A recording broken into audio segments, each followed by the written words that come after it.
Gavin. Hey, Louie. How you been? How you doing? I'm great. I think I'm great. And do I look great? You look excellent. Oh, well, thank you. Your hair is always, you're like putting your hand up like, please don't make me sing. Don't make me sing. I wasn't fishing, but I like what I caught. I mean, it is, you've got like the nice little like salt and pepper. It looks really good. I met up with a friend who I haven't seen in a very long time over the weekend, and she's like, you look this exact same. And I was like, not true, I'm so gray now. And she's like, in this lighting, who could tell? Who could tell, honey? In this post-spooky season, as we crawl toward the holidays, it's in season, but you should put a scarf on. I should. Just complete the look. I'll just pop on some fashion glasses. Not actual glasses. I have perfect vision. But fashion glasses. Okay, also, LOL, you have perfect vision, that you're colorblind. Right, well, you know, God doesn't give with both hands, to quote you. I made that up, actually. I was the one who said God. I also like, in the listeners, you can't see, but right behind Gavin is a part of his Halloween costume, which is the Batman Phantasm claw. And spooky season is behind us. Yes. Specifically behind Gavin. Physically. Absolutely. Hey, everyone. This is The Mixed Reviews. We are a film podcast in which we take a film subject, such as an actor, director, or a mini genre, and we give you a brief history, and then we talk about what we think is great and what we think is not so great. We give you the low down, and then we get real high up. I hit those alto tenor notes. Yeah. No. Is that you singing? No. Just like... No, okay. It is turkey season. There it is. There's the thread. We take 2 weeks. We watch as much as we can. We come back and for the discourse. This is all for the discourse, okay? Yes. Never forget. We did it all for the discourse. Yeah, we did it for the discourse. We did it for the discos. I don't know where to go with that. Okay, well, I failed this improv 101. I thought you were a dancing queen, but... Oh my God, have you listened? I don't yes and I know and stop. Oh, okay. Full stop. Full stop before we get into this episode. Our last episode, which was our not final, but like of the season of this year. It was the final girl. It was the final girl of our spooky season. We talked all about werewolves, and we had Craig Mann on, author, academic, soothing voice. Yes. I've had multiple people tell me that he should come on again because they like listening to him. And, you know, he's more than welcome to come on anytime. He's probably never going to hear this, but more than welcome to come on anytime he wants. If you guys like, so now that you guys have heard it and you know, this is the podcast that you can put on to go to bed to because Craig's voice is just so soothing. As he tells you about werewolves literally tearing families apart. Correct. That's just the soothing sounds that you come to the Mixed Reviews for. We asked you guys to go online and vote for your favorite werewolf movie, and here are the results. Late Phases, which was Craig's pick, came in last place at 2%. I think it's like the modern ones were hard sell. You know, not as much emotional connection there. The Company of Wolves was my pick, came in at third place with 22%. Other, a real whopper with 37%. Yeah. But I mean, there's just like so many movies. Yeah, absolutely. And it does seem like a lot of people were leaning towards American Werewolf in London. Correct. Which I totally understand because it is classic, but because it's John Landis, all of you are canceled now. I'm so sorry. Yeah, we got a couple of responses saying, I'm so sorry that it is American Werewolf. Yeah. We get it. I have to give a shout out to our ex-guest, Trana, responded with Curse of the Were-Rabbit, and I'm so mad that we didn't bring it up during the episode because I love Curse of the Were-Rabbit. Hey, it's so fun. Listen, we got a response about Wolfwalkers. Yeah. Oh, I loved Wolfwalkers. It was in my top films of last year. Yes. Didn't even think about it. Love Wolfwalkers. Both very good. And especially if you like, and they're for kids. Both movies are for kids and adults because they're both so good. So thank you to our very excellent listeners for reminding us that we totally missed over both Wolfwalkers and Curse of the Were-Rabbit.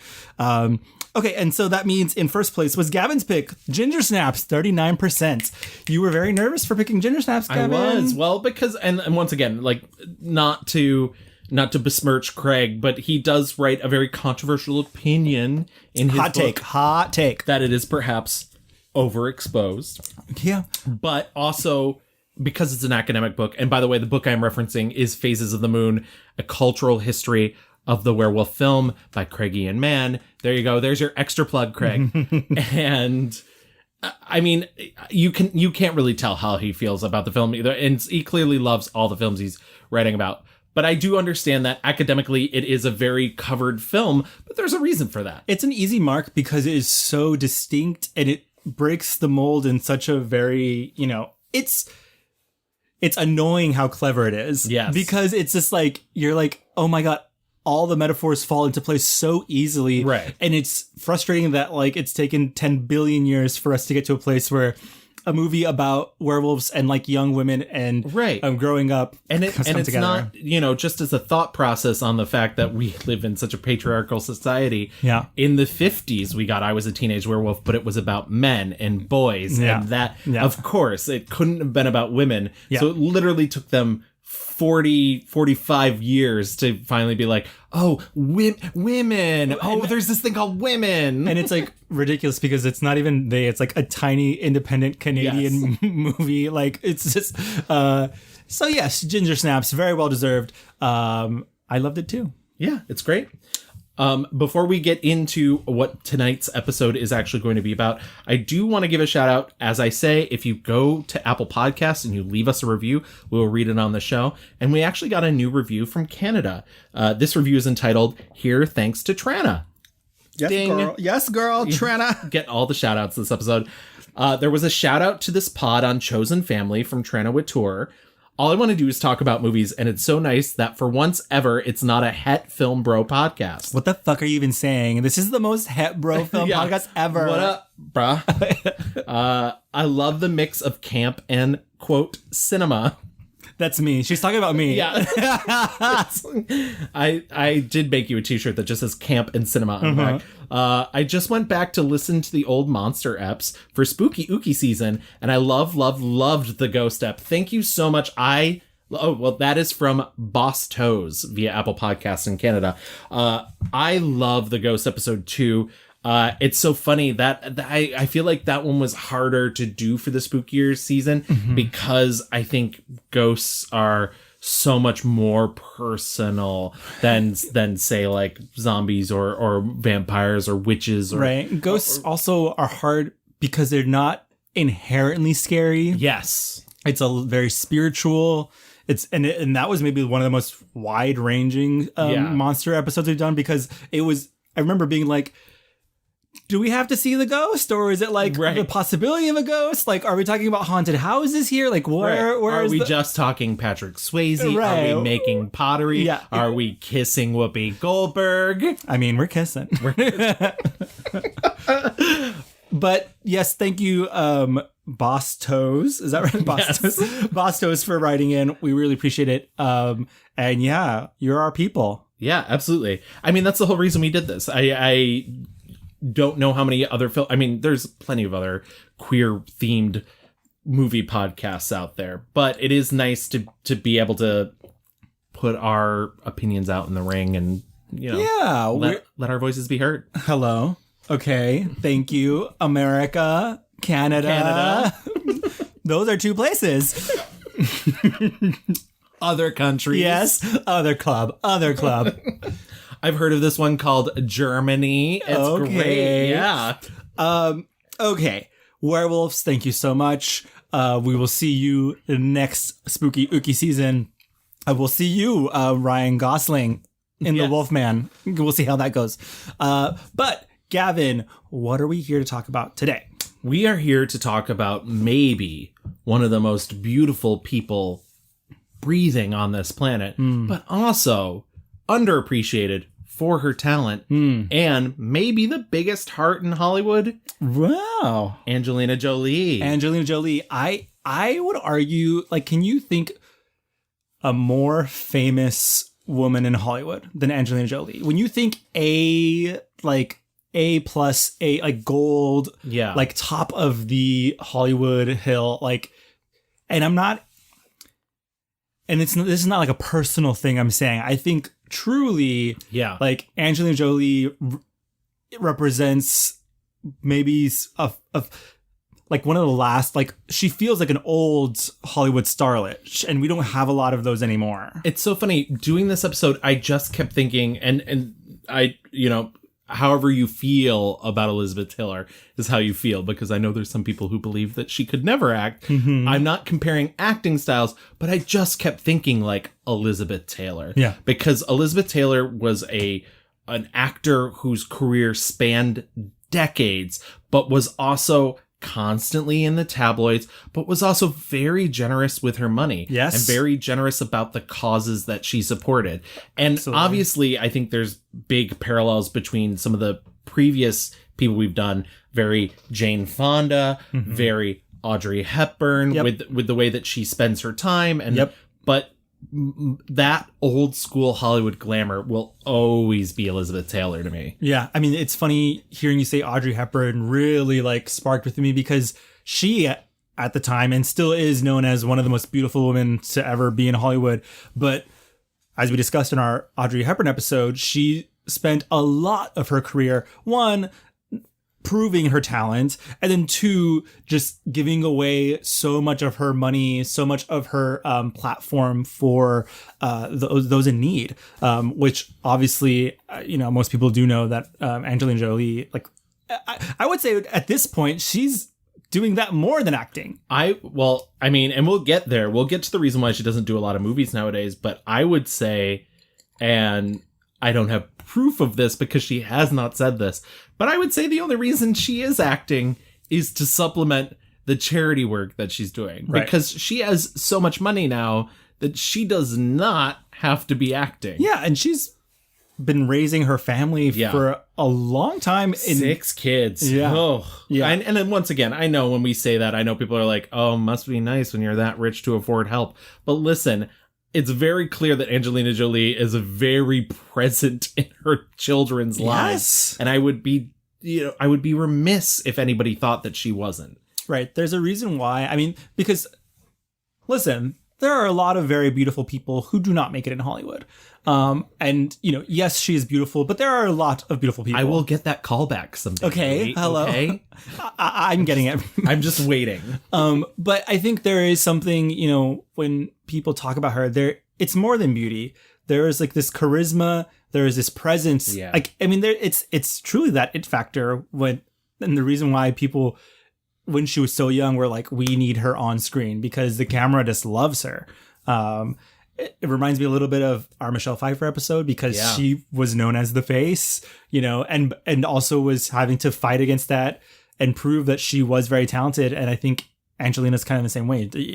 She doesn't get as many opportunities, I think, to showcase how good she is. I agree with that. But I do love that she kind of has like traveled in modes. She's like been action kick-ass star for a little bit. She's been kind of, a champion for the, forgotten in a lot of her movies.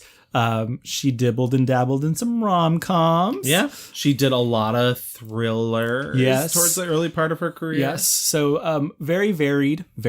Haha. And is currently now in Eternals. So her first, right? Yeah. Her first foray in movie. superheroes. I guess if you don't count Lara Croft, that's a video game thing. But that was before, and it's interesting. That's before superhero movies as we know them now were a thing. So I'm excited to talk and kind of really dissect and get into Miss Angelina Jolie. Why don't we get into our rewind? Angelina Jolie Voight was born on June 4th, 1975. That makes her 46 years old. Nuts. You mentioned that earlier. Yeah. It feels like Angelina Jolie has been a star forever. Yeah, for all 46 of those years. Add 15 more.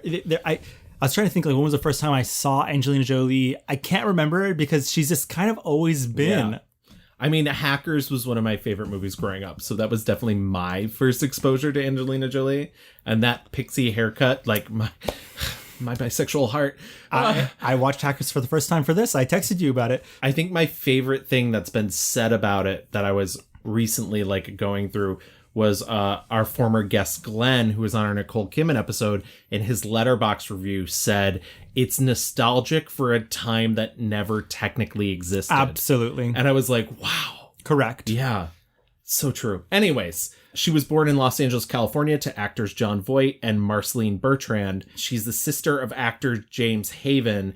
Her parents were separated in 1976, which, if you're paying attention, makes her about 6 months old. That's nuts. Yeah.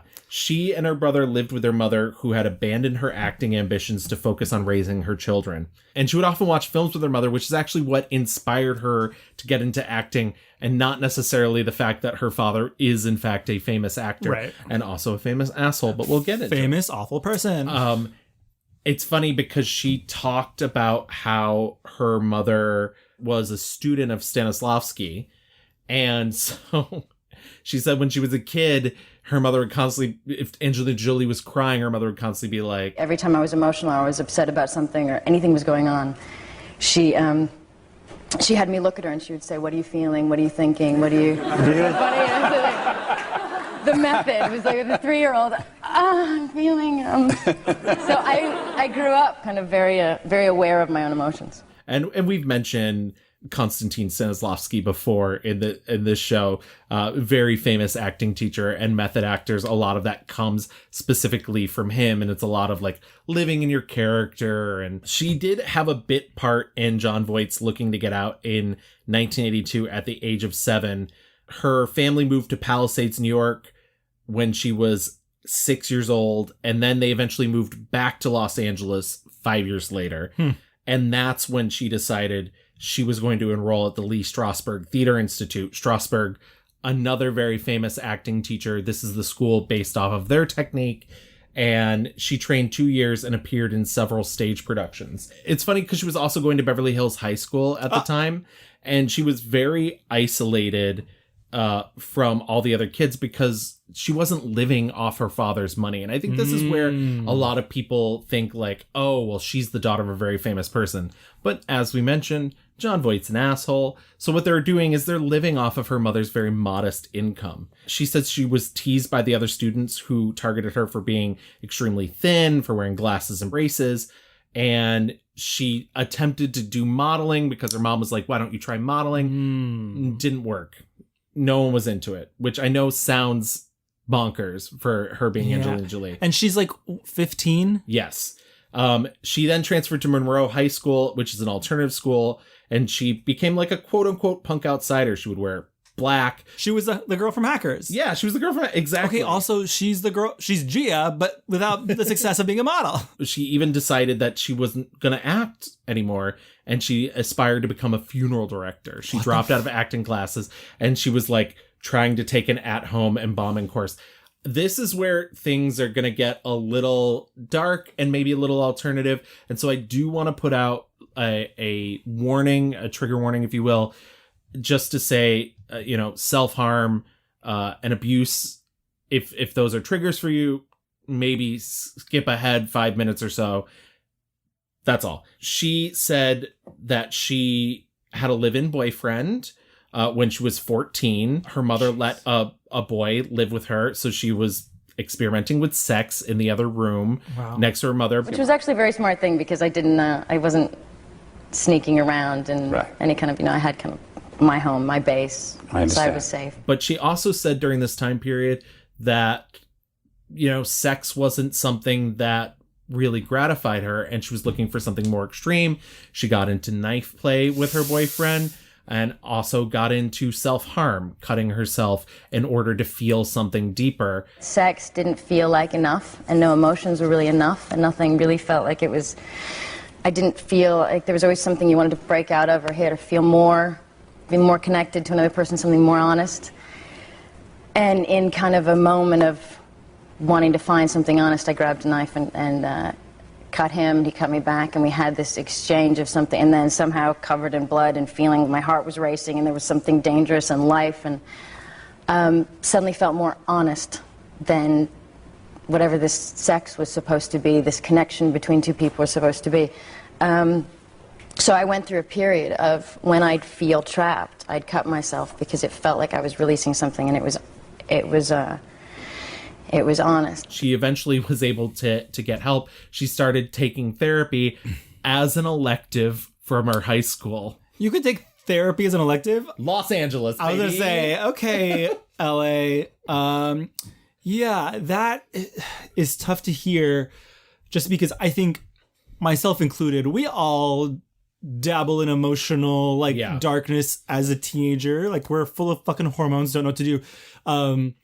But for a lot of people, that is a reality where it goes beyond, fucking trolling Hot Topic for whatever. And so, yeah, I don't think you hear that too often from celebrities. Certainly not from one as successful and as perceived as like beautiful goddess like Angelina Jolie. I think people have a tendency to look at celebrities and assume that they don't have normal people problems, especially if that celebrity is a legacy, is somebody who's born to somebody who's already famous.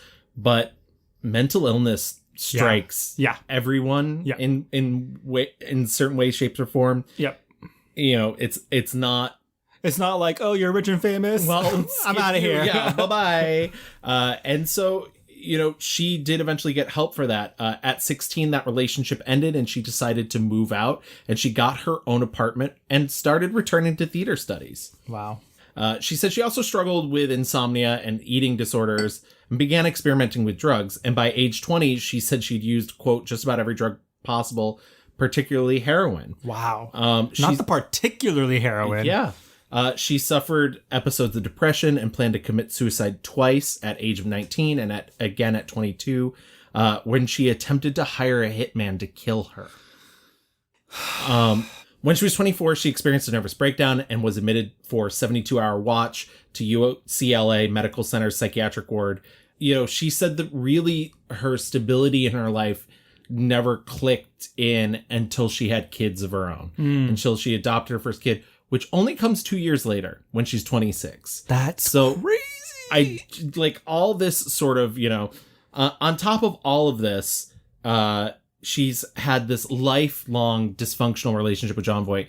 Other than mentioning Jon Voight being in Tomb Raider, we're probably not really going to talk about Jon Voight because that would be his own podcast, and we're probably never going to do that because he's like a crazy Republican asshole. But I will say, it's me and Gavin are like, we just know the people we're not going to cover. Yes, exactly. And Jon Voight, honey, you're on the list. Their time together throughout their life was very sporadic, and they reconciled when they did Tomb Raider, but their relationship deteriorated again after that, and she petitioned the court to legally remove Voight from her surname in favor of her middle name, which, by the way, as I mentioned, Jolie is actually her middle name. Voight then, in an interview with Access Hollywood, said that she had, quote, serious mental problems. So her mother and her brother were like, peace out. Like, fuck all the way off. They didn't speak again for 6.5 years after that, but they did reconnect in 2007 after her mother passed away. I don't know the relationship now. I don't really care. Yeah. She's her own person. This is not a Jon Voight podcast. When she was in that era of 16, living on her own in her apartment, she appeared in her brother's student films that he was making while he was attending USC School of Cinema and Television. She was in a bunch of music videos: Lenny Kravitz's Stand By My Woman, The Lemonheads' It's About Time, Meatloaf's Rock and Roll Dreams Come Through. Okay. I didn't know she was such a video vixen. Oh, yes, absolutely. And then she began a professional film career in 1993. Her first film is the direct-to-video science fiction sequel Cyborg 2. I'm so sorry. I could not find the time for Cyborg 2. It was the first thing I watched. You said, let's go back to the very beginning. Like, come to me. She plays a robot assassin in it who has like a bomb inside her, and Elias Koteas, who's her trainer, falls in love with her. They want to use these cyborg women to like have sexual affairs with politicians and then blow up. And that's QAnon. That's QAnon. Very fembot. Yeah. Very Austin Powers. Okay. No, don't cast will blow you away, baby. No, they won't. I cost too much. But your boyfriend is dirt cheap. Give it up, Cyborg, or he's a dead man. It's bad. But I think what makes it more bad is I think you can do high ambition sci-fi on a cheap budget as long as your film isn't boring. Right. And this was very boring. I can't imagine fembot assassins and then boring. Yeah, exactly. It sounds like it wouldn't work together. But, two great flavors that go great together. There you go. But funny enough, her first movie, she does nudity. Wow. So is this the time when she's having these suicidal ideations? Yes. Okay. Yeah. And so, I mean, that's pretty tough. She goes to the premiere of the movie, sees it, comes home and cries in her brother's lap and does an audition for another movie for a full year. Wow. Yeah. She thought that she was like doing something and then saw this mess. So seeing herself on screen and it was so bad. Yeah. Okay. Yeah. Well, I could see that. Yeah. But also she was 19, you said? Yeah. God. In 1995, she does an independent film called Without Evidence, which I also saw. I think she's the best part of that movie. And she stars in her first big Hollywood movie, Hackers. What's your name?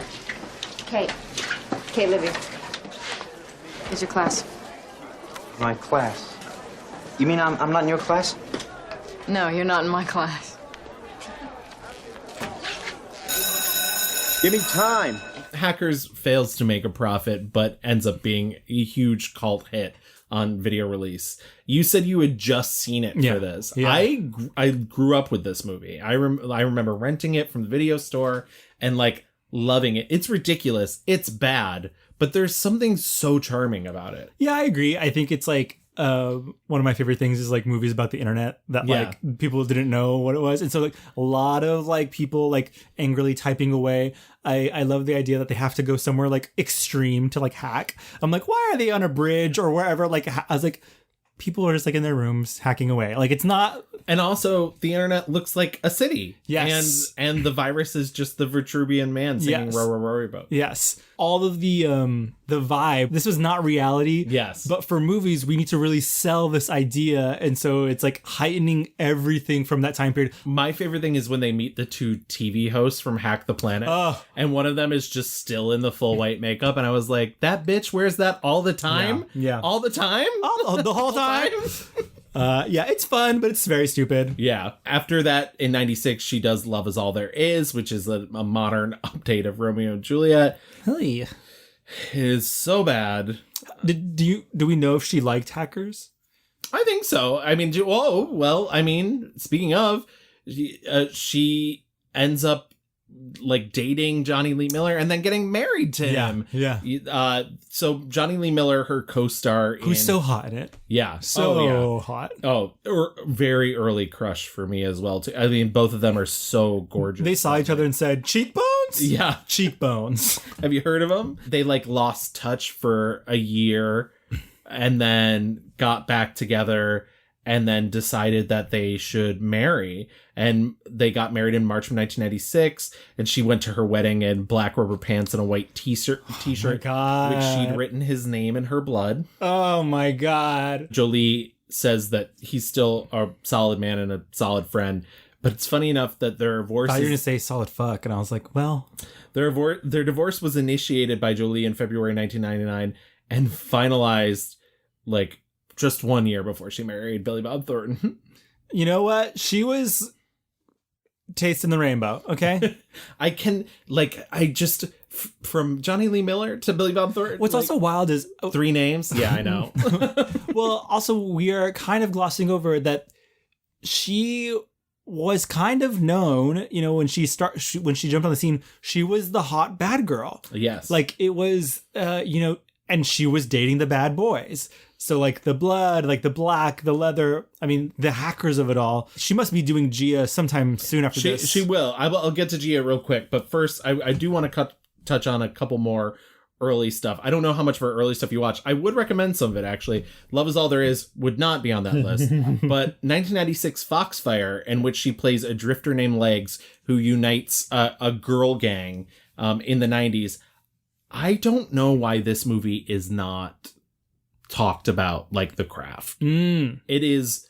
I really liked it. It's her and Hetty Burris and Jenny Lewis and Jenny Shimizu. Hot lesbian model. Yes. And Sarah Rosenberg. Well, Speaking of hot lesbian model, Okay. Angelina Jolie falls in love with Jenny Shimizu. Yeah. And they have an on and off again relationship. And it's funny because Jenny Shimizu over the years has said, like, oh, Madonna used to fly me out to fuck her, like, whatever. And Madonna's not said anything. When Angelina Jolie was asked about this, she's like, oh, yeah, I fell in love with her. If I was not married to Johnny Lee Miller, I would have married her. Wow. Yeah. I thought she was a beautiful, magnificent woman, and I didn't see... I just said it because it was what I felt. I always still find that strange that people get shocked by something like that. Okay, bisexual icon. Yeah, absolutely. There's an amazing scene where they're like all, and also Jenny Lewis. I know, yes. She tattoos their breasts while they're all topless. Wow. Yeah, it's actually a good movie. It like doesn't succeed on all fronts, but I enjoyed it a lot. It's based off of a Joyce Carol Oates novel, but it like updates it because it's set in the 50s, and I guess it doesn't have any of the like lesbian tension, which I think is pretty key to the movie, but whatever. But Foxfire, good. Okay. 1996, recommend it. Playing God with David Duchovny. She does CBS miniseries True Women. She gets some good notes playing the first wife of George Wallace in TNT's television drama George Wallace in 1997. But like all of those things are culminating in her 1998 breakthrough, which is HBO's Gia, the aforementioned Gia. I was only bringing it up because it feels like, I mean, I did not like Gia, first of all. Really? Yeah. I will say this, not to fully agree with you, because I think Gia's okay. I think it is a lot of really good performances in a movie that has not aged well at all. Right. Yeah, I just think... So I want to say I didn't like it, but also I was like, God, they must have been like... This is Angelina Jolie. Yeah. Angelina Jolie, bad girl who's hot, is like, you know, has gone through the troubled, you know, drugs and, you know, self-harm and all that stuff. It really lines up really well with the story of this model who, you know, her life imploded so quickly. You can tell Angelina's giving it her all, but to me, there's like no nuance in this movie at all. It's not subtle at all. No, like, there was nothing. Yeah, that's true. It also, you know, to me felt a little exploitative. You're late. Go wash your face. I already did. It's nice to meet you, too. What the hell am I gonna do with you?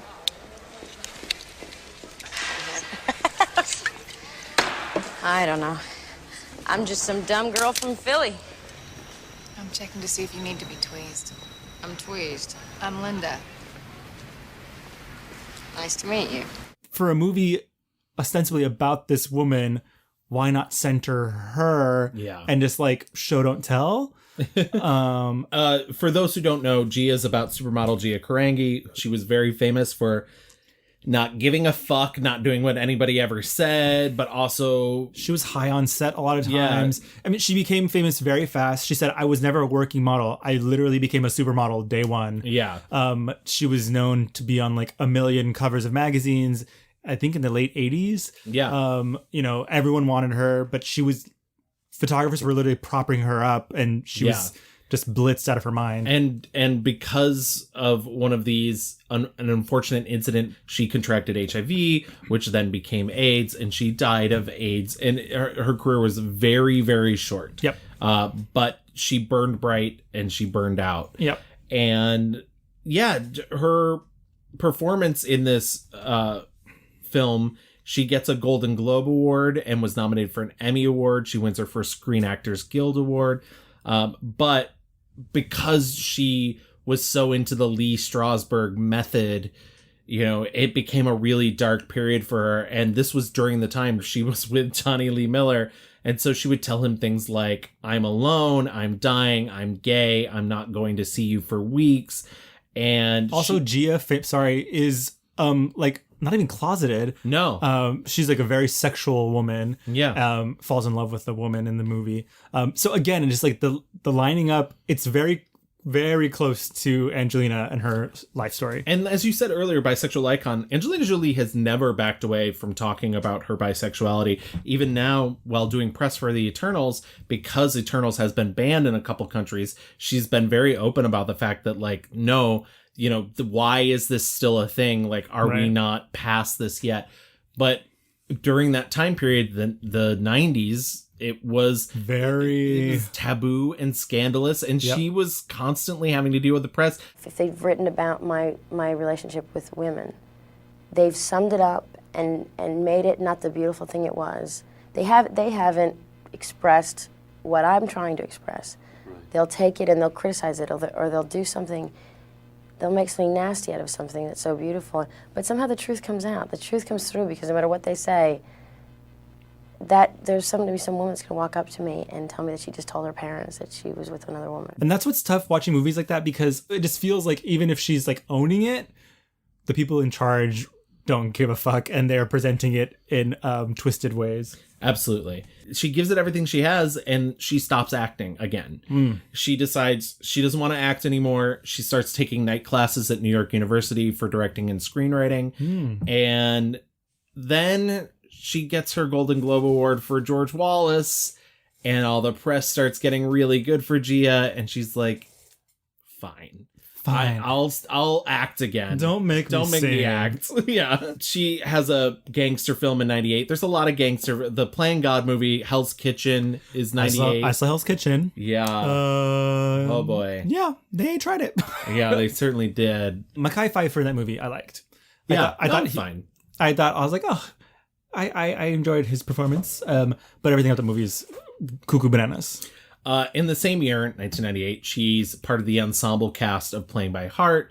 She plays opposite Ryan Felipe, where she's like kind of in a way is similar. Like, she's a free spirit. She's out in the clubs at night. He plays a sullen, blue-haired guy who can't fall in love. It's the 90s. Yeah, and so she's gonna make him love him. Their story is only one part of like multiple storylines all mixed together that eventually all comes together in a very crazy, stupid love way where half the characters are related. And I was like, why are we doing this? Have you ever seen Playing by Heart? No. I'm shocked. I feel like this is a very Louis movie. Really? Yeah. I would give it a shot. Other than the fact that I don't think Ryan Felipe is very much of an actor. But I'm not saying that too loud because I love Cruel Intentions. He's got a cute butt. Yeah, he's got a cute butt. In 99, she does Pushing Tin with John Cusack, Billy Bob Thornton, and Cate Blanchett. She plays like a wild wife of Thornton, and she's like seductive and whatnot.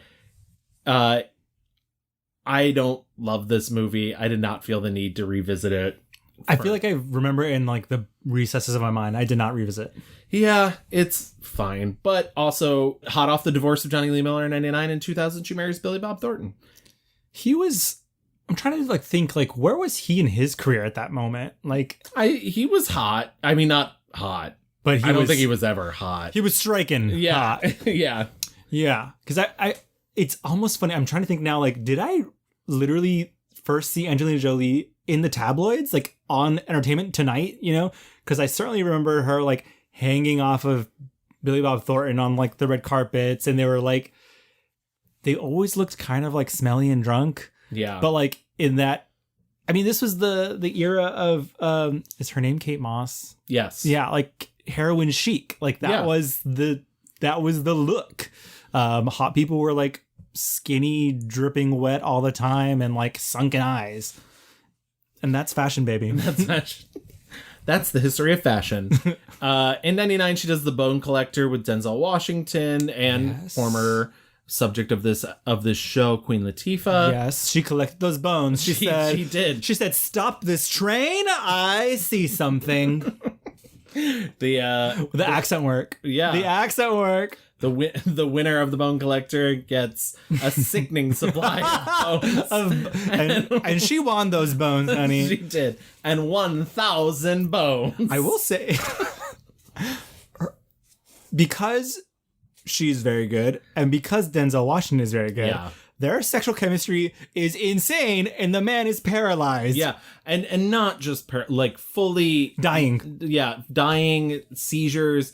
I don't know that there's like one like sour note. No, other than the movie itself. The movie's not very good. Well, it's ooky spooky. I'll give it that. I think her accent work is a little kooky. Yeah. She's very like, "Hey, kid." My name's Amelia. What's your name? Chris. Chris, hey. I got a job for you. Some money. I need you to buy me one of those cheapo cardboard cameras. You know, the ones that you can like throw away. Yeah. Okay, fast as you can. I even think growing up, I thought Angelina Jolie was a British woman because she gives off that regalness all the time. Obviously, she is not. But specifically hearing her do this dialect situation was very... but the beginning when she's fucking Bobby Cannavale. Yes, I was like, that is a pairing I need to see more often. And also, like, I was like, wow, Bobby Cannavale. Like, I know. Not expecting this. And Smoking very hot. into it. The next film she does, though, ends up being a very big success for her. 1999's Girl Interrupted. Winona Ryder plays the main character, which she kind of hoped would be her big comeback. It's funny because the thing that people remember the most from this movie is essentially Angelina Jolie.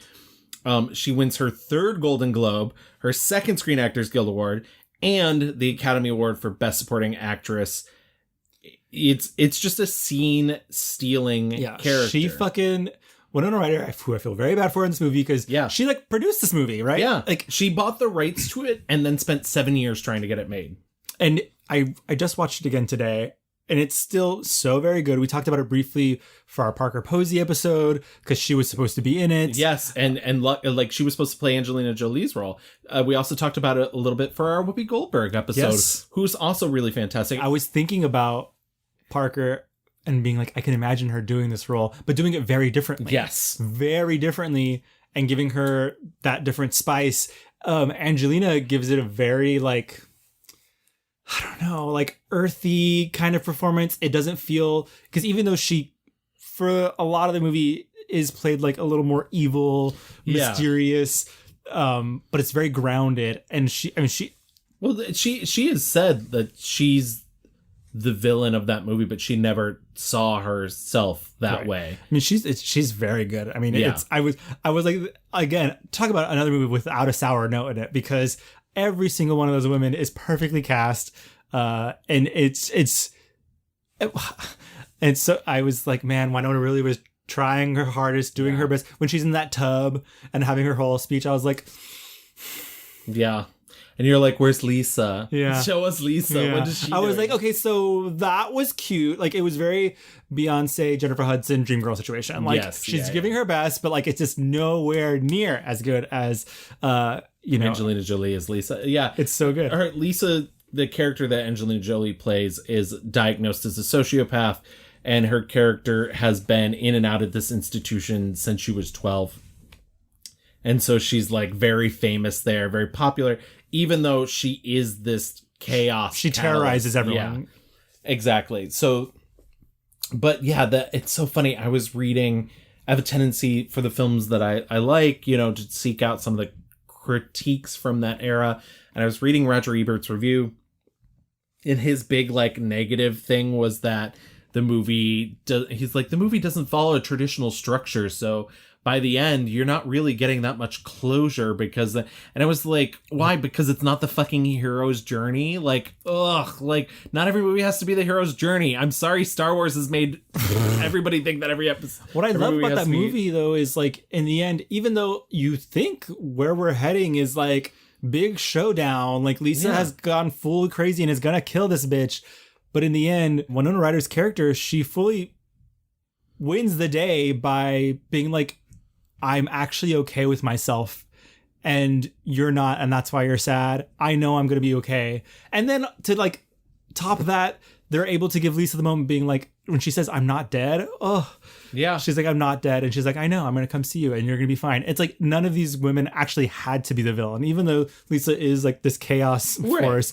Like they're all very gentle. There needs to be some catalyst. There needs to be some spark. Obviously, Angelina Jolie is a great spark. Yeah. But yes, exactly that. It doesn't have to be about, good or bad. This one bad girl and everyone overcoming her. It's like, no, like they're actually finding the stuff within, which is very rare in American movies. Her first blockbuster comes in 2000, where she appears in Gone in 60 Seconds. And basically, her character is gone in 60 seconds. I watched that for the first time and I was like, barely in here, huh? They said, we need a girl. We need a hot girl, bad girl. Yet she's on the cover of that, on the poster. Oh, yeah. She said she did this movie just so she could drain emotionally after Girl Interrupted. Fair. I don't blame her for that. This is also around the time that she gets married to Billy Bob Thornton. And I guess if we have to talk controversy, which I don't give a shit about because I've always found it very stupid, she, at the Academy Awards, she gives her brother a kiss and she says she loves him, and the press runs wild with like, incest, are they? And she's like, no, we're fucking kids of divorce. We only had each other like... Yeah. I'm in shock. And I'm so in love with my brother right now. He just held me and said he loved me. And I know he's so happy for me. I assume that you and your brother did not have sexual relations. Okay. No, yeah. It's a fair question because of all the, but we did. Yeah, I mean, not. you were implying that you did. I was not implying that we did. Oh, that's the way the world took it. Come on. That is the way the world is a little sicker than I would imagine. I was Sometimes you're a provocateur. But I'm really not. I mean, if you knew me in my life, I just speak very bluntly, and I know if I'm being honest about something, somebody asks me about cutting myself, then I'm going to be honest. Yeah. If I said I'm in love with my brother right now, or I love my brother, the thing was he's been that person that loved movies and held my hand through my entire career, and well, sure, of course, and of course. It was such a big moment for us, more than about an award. Well, this was also the time when she was like with the blood around her neck. Yeah. And so like, I think it was very much like, she was trolling the shit out of America. Yeah. She said, yeah, everyone wants to look at me and like, say I'm so hot, whatever, but like, I'm a fucking weirdo and you're gonna have to fucking deal with it. And I think that's really cool. I don't think we knew how to behave as like a society, and like, I think she was like, you guys treat me like shit. And so I'm gonna just be fucking weird and like, fuck off. I don't care. Which is cool. Yeah. And it all worked in her favor. 2001, she gets cast as Lara Croft in Lara Croft Tomb Raider. This is a character she had no idea about. She said a PlayStation? What's that? Yeah, exactly. She had to do extensive work to learn her English accent. She had to do extensive martial arts training. And she also had to be padded to be a couple cup sizes larger. My God. Yeah. That's insane. Yeah. I mean, it's stupid. That's what video game nerds want. That movie is nonsense. Yeah, I watched half of it. I've seen it. I saw it in theaters as a kid. I saw it in theaters as a kid too. I saw it in theaters with my best lesbian Judy at the time, Julie, who like literally was just like, yeah, exactly the whole time. The movie is nonsense. The movie is mostly nonsense. I was like, there's a moment when she's like, good night, everyone in the mansion. I'm about to do my aerobic gymnastics in my silk pajamas. And then like the bad guys come and she's like, uh-oh, time to bungee cord away. I was like, someone had an idea for hot Angelina Jolie swirling around. But you know what? She did that stunt herself. So good for her. I mean, my father was not with the Illuminati. He would have told me. He had a great many secrets. Not from me. And that movie makes a huge ton of money and launches her globally as a female action star too. And that's what sort of sets it apart.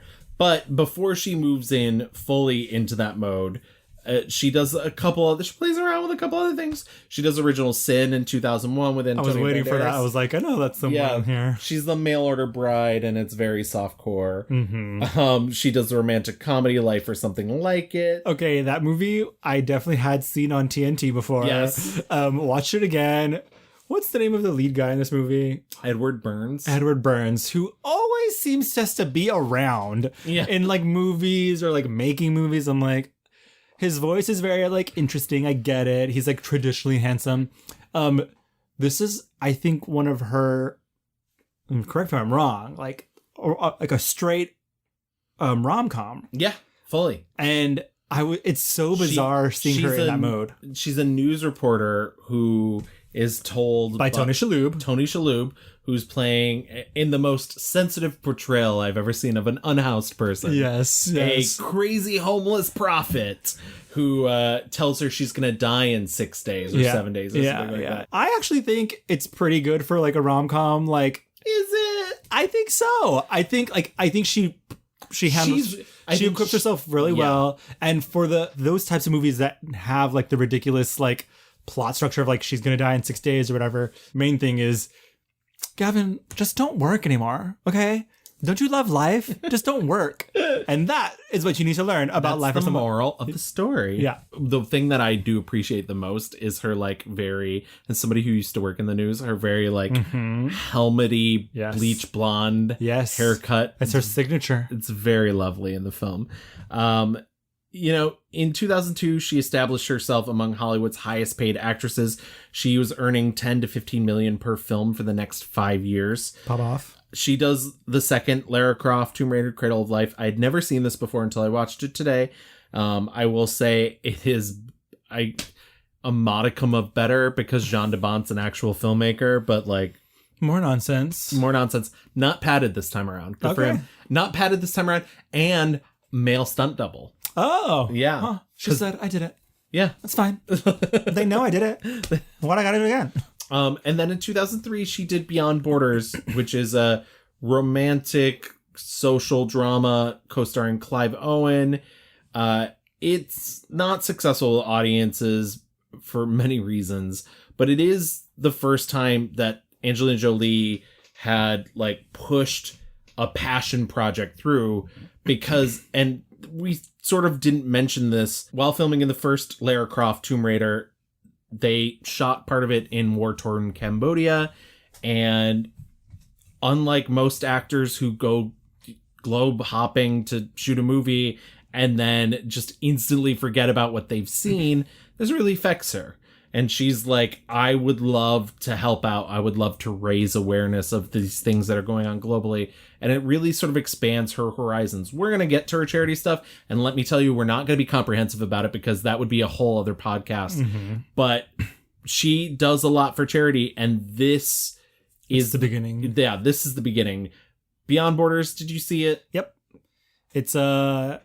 It's funny, the beginning of that movie feels very pointed. Yeah. Because she is a wealthy woman and they're at some like gala. Clive Owens just storms in with literally an orphan kid from Africa and is like, fuck you all. You think you're doing shit. Yeah. Literally just give us the money. Give us like, and someone throws a banana and everyone laughs. Yeah. And it just feels like such a pointed fuck you to like people who want to pat themselves on the back for doing the bare minimum when in like the reality is so much more intense. But yeah, the movie is hard. It's and I don't know. I think one of the main critiques was like, why are they supplanting this romance on top of like this story that is about, and it's not even just about Africa. Like it's literally about these two aid workers who work in very different. Right, because they go to several different places in the movie. They go to Cambodia, they go to Africa, and then they go to Russia. One of them, he is like an embed, and he is like also working with like mobsters who are running drugs, but he's working with them so he can get into these places to give care. Whereas Angelina Jolie's character is a kind of like a reformed liberal woman who like is now working with the UN.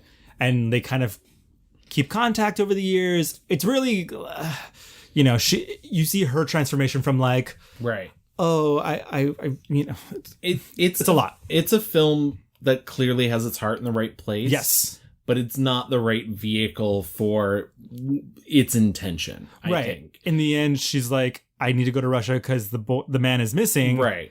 And it becomes this dramatic love, like she's had a child with him, even though she's married to another man because they had an affair. And like the love story overarcs over, and like, I get it. Like it's a bit of a look over there where you don't realize the message that's being piped into you, but it's also pretty heavy handed. And I will say my only complaint about her passion projects is they have a tendency to have a heavy hand, and maybe she thinks that's what the best way to communicate this stuff. But I always appreciate just maybe a little more subtlety. I mean, she literally stops a truck to go like pick up, like a dying, like emaciated boy. Well, quite apart from any illnesses they may have, they're too weak to survive. You just decide that? It's called triage. I'm a doctor. I've got 30,000. I know. I heard that already in London. You did? Yes, I still think you should help them. Oh, you do you? Yes, I do. I see. You pay for these trucks, so I have to indulge some fucking white girl's idea of heroism, right? Well, why stop there? Do you want a picture? I can get you a picture. Poor little rich girl holds dying black baby. You do your hair right, you look great. I saw the child from the truck. I picked him up. His mother was wounded. I brought her too. Can you please look at them? But yeah, this movie's kind of a flop, like both critically and commercially. Yeah. And so she kind of turns back to doing the things that she knows she's capable of. 2004, she does a movie called Taking Lives. Yes. Ethan Hawke is in it as well. I've never seen that. I had never seen it either, but I did like that years later Ethan Hawke said it wasn't a very good movie. She makes a brief appearance in Sky Captain: The World of Tomorrow, does a voice in Shark Tale, and plays Alexander the Great's mother in Oliver Stone's 97-hour epic Alexander.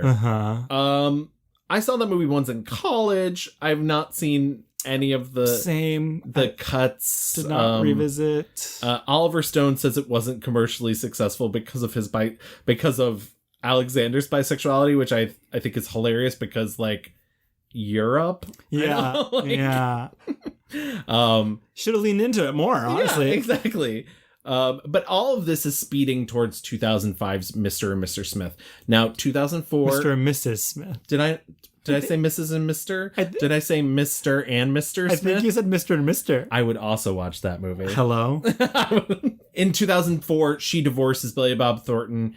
It's funny because they do all these interviews where she's like, I can't imagine ever leaving him, blah, blah, blah. We're never going to separate. So it was our way of saying to each other, we just, we're together forever. We're so in love. We're best friends. And it's, you know, but we kind of signed our life away to each other and legally and with blood, that there's no possible way anybody can separate or walk away from this. And then she said literally like 6 months, it was like they were strangers. And she's just never fallen out of love with someone like that.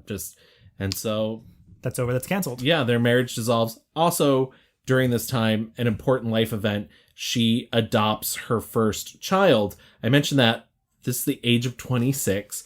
By the way, she's done this all at 26, and I can't like... So she's 26... Or 26, 28, in that area. Like, I just... Yeah. That's nuts. Yeah. Like, what was I doing during that time period? Well, from like... nothing humanitarian. Well, from like the age of like 20 and like doing Hackers to 28 and like she's now done Original getting Sin. 15 million a movie. Yeah, and like, yeah. In 2002, she adopts Maddox.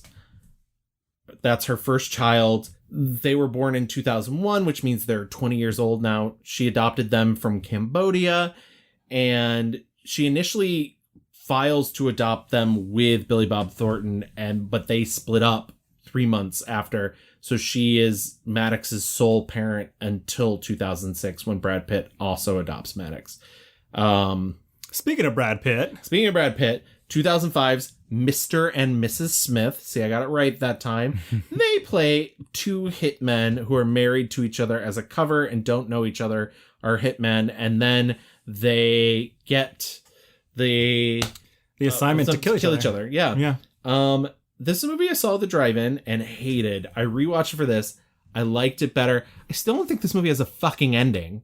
This movie just stops. Yeah, it annoys the shit out of me. The movie just does end. But I think this movie is a barrel of fun, honey. Yeah, no, it is good. I mean, it is like, I think Doug Liman's direction, I think the action scenes are very good. I think the supporting cast is actually really great. And they do have so much chemistry. But I never, even when I saw it at the drive-in and didn't like it, was like, but they're very sexy together and they're doing that, you know, that's... I mean, it just hit me with that look. Like, it's looks. And they don't have to say a fucking word. They're both firing on all cylinders in this movie. It's nuts. Yeah. She does a supporting role in Robert De Niro's directed The Good Shepherd in 2006.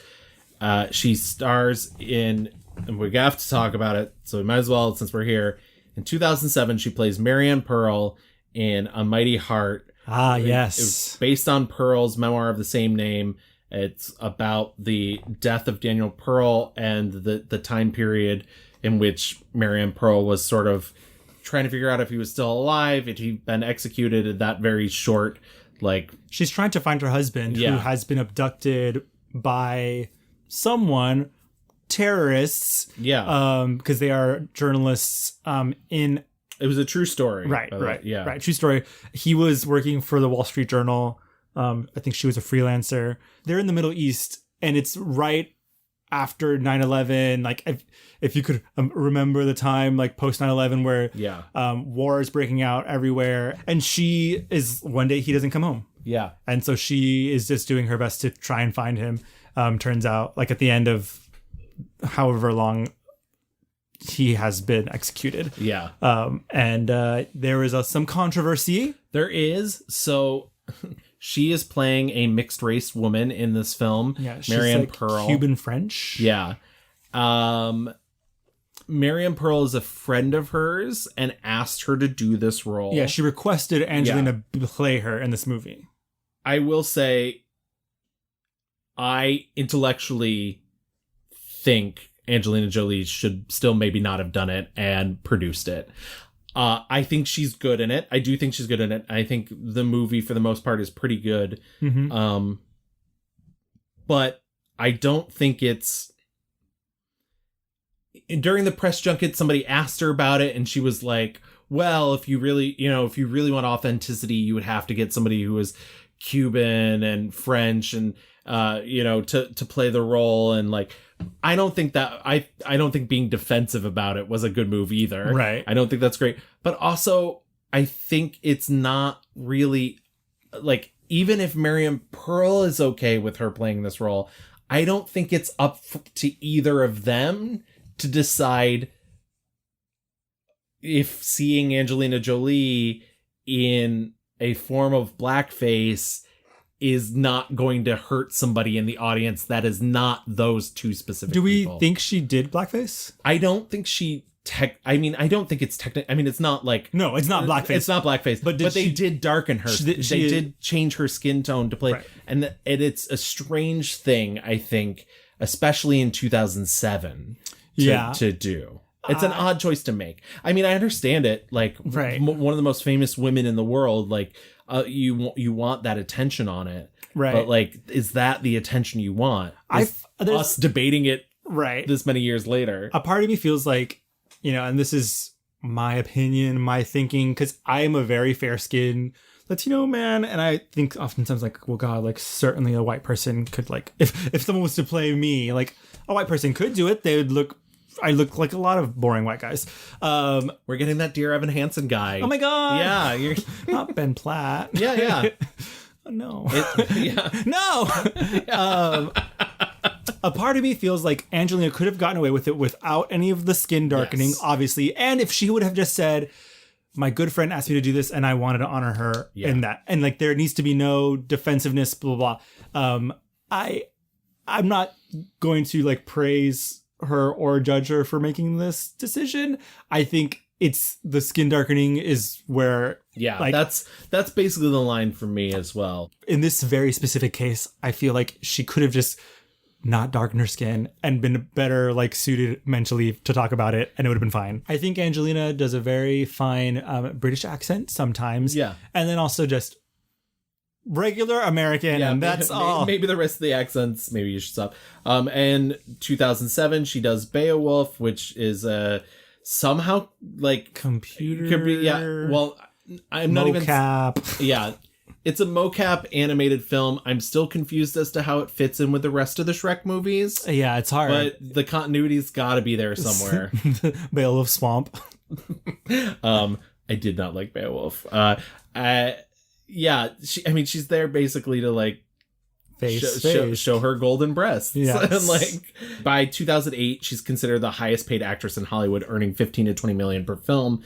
She does Wanted in 2008, which is a movie I had started many times and never gotten through until this. So I think I deserve an award because I fucking watched it. I was like, do I like this movie? And then by the end I was like, no, I do not like this movie. I took for my Letterboxd review, I took a page out of your book and I said, this is little boy shit. It is little boy shit. Yeah. It's it's like incel the movie. Gavin! I literally was thinking, like, this is the playbook for incels. Incels watch this movie and they're like, one day I'm gonna fucking quit my shitty job and just like blow shit up because girls don't like me.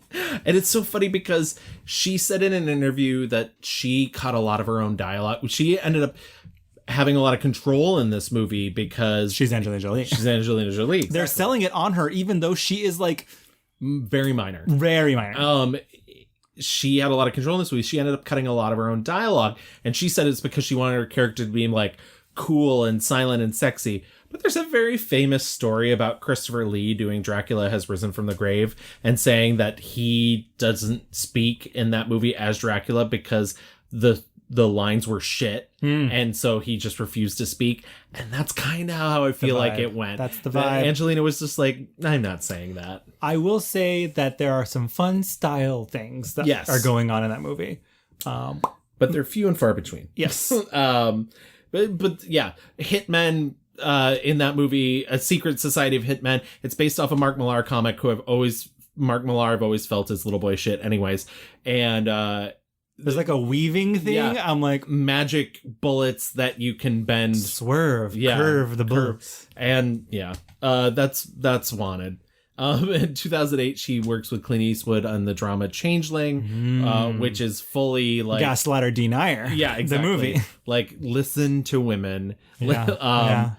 It's a movie where she loses her child and they return it and it's the wrong baby. Yeah, and she spends the whole movie being like, not my baby. Like, and they're like, yes, it is. And she's like, no. Yeah, no. And they're like, go to jail, bitch. Take this baby. Good night, Mommy. Stop saying that! Stop saying that! I'm not your mother! I want my son back!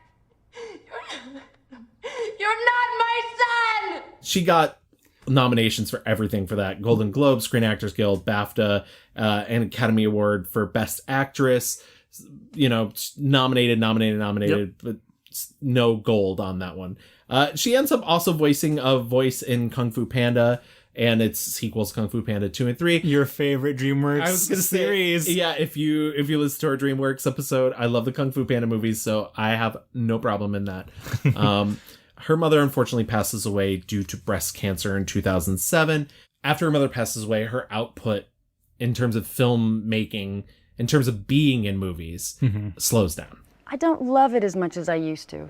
I wondered even recently if I was, my mother loved acting, and I wondered when she passed away, I lost some of my passion for it. So I wondered how much was driven by her and inspired by her, and I don't love it as much as I used to. So I don't know if it's that or if it's just getting to another stage in my life where I want to do other things. Years later, she would also famously get a double mastectomy. Yes. Because she knew that her mother had passed away from breast cancer. She got tested for the gene. Yes. And said, I'm not fucking around with this. I have a family to raise. They've actually coined a phrase called the Angelina Jolie effect, which is that now more and more women have been screened specifically for that gene.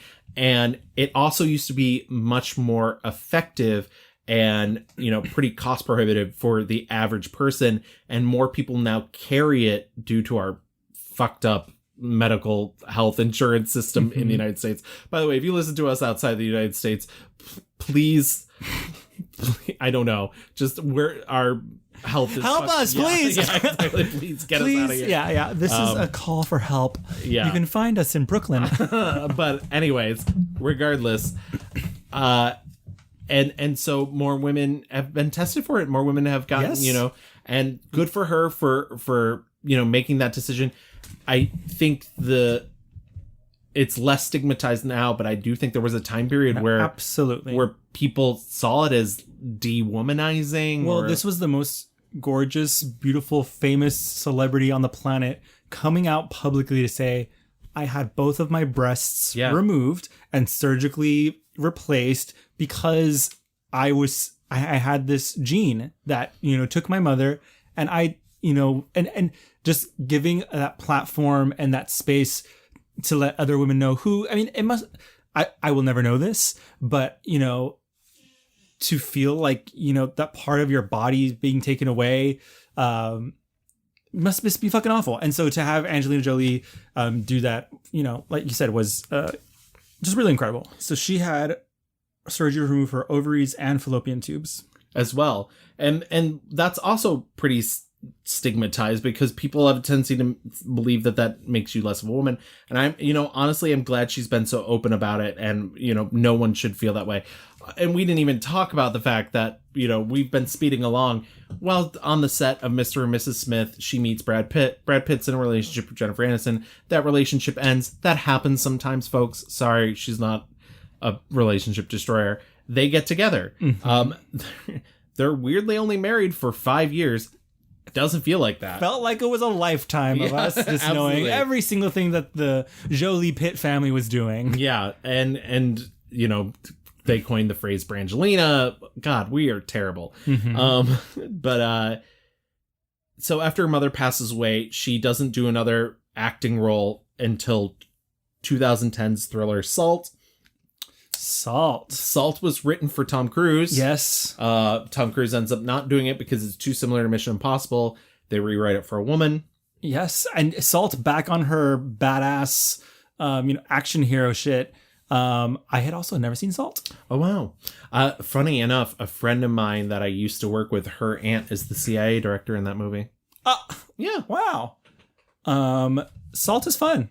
Yeah. Salt is, you know, twisties, turnies. Much like that highway scene.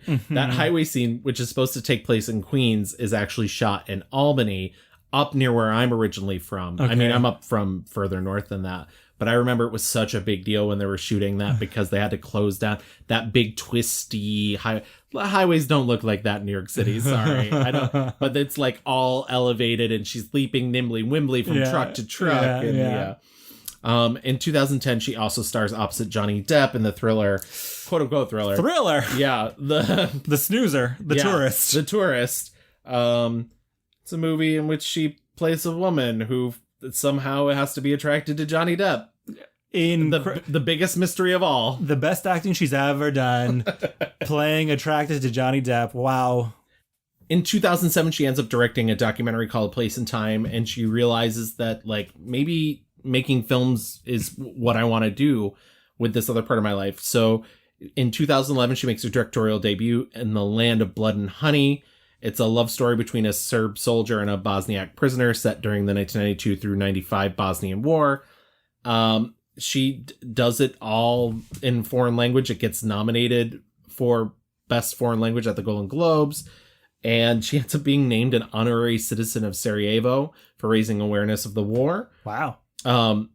Once again, big drought. You know, she's doing her charity work. We'll talk about her charity in a moment. She's raising her kids. 2014, she does Maleficent for Disney, reimagining of Sleeping Beauty, where Maleficent is the good guy and she raises a child. Ugly film. 90 minutes, thank God.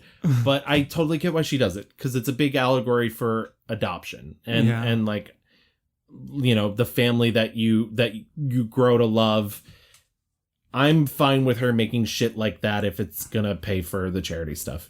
2014, she does her second film as director, Unbroken. It's about World War II hero Louis Zamperini. He was a former Olympic track star who ends up surviving a plane crash, but ends up in a Japanese prisoner of war camp where he's submitted to various inhuman acts before finally being rescued.